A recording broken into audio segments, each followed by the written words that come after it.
SLBC tunnel ఆఫీసులో disaster and management special chief secretary Arvind Kumar ఉన్నత స్థాయి సమీక్షా సమావేశం నిర్వహించారు. పంజాబ్ రాష్ట్రానికి చెందిన గుర్ప్రీత్ సింగ్ మృతదేహాన్ని వెలికితీసిన సహాయక బృందాలను అభినందించారు. సహాయక చర్యలను మరింత వేగంగా సమర్థవంతంగా కొనసాగించాలని సూచించారు. సహాయక చర్యల్లో పాల్గొనే బృందాలు సమన్వయంతో పనిచేస్తున్నాయని వివరించారు. గుర్ప్రీత్ సింగ్ మృతిపై సీఎం రేవంత్ రెడ్డి, మంత్రులు ఉత్తమ్, జూపల్లి సంతాపం తెలిపారు.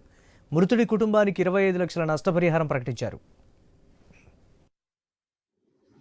రెస్క్యూ ఆపరేషన్స్ లో భాగంగా నిన్న మనకు ఒక పర్సన్ చనిపోయిన తర్వాత డెడ్ బాడీని రెస్క్యూ చేయడం జరిగింది.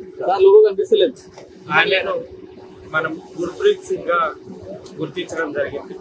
ఆయనకి ఉన్న టాటూని, అదేవిధంగా ఆయనకి రైట్ ఇయర్ గోల్డ్ రింగ్ బట్టి అండ్ ఆ రాబిన్స్ నుంచి పనిచేస్తున్న టీ-షర్ట్ ని బట్టి మనం ఆయన గుర్ప్రీత్ సింగ్ గా ఐడెంటిఫై చేయడం జరిగింది. ఇది వాళ్ళ ఫ్యామిలీ మెంబర్స్ కి కూడా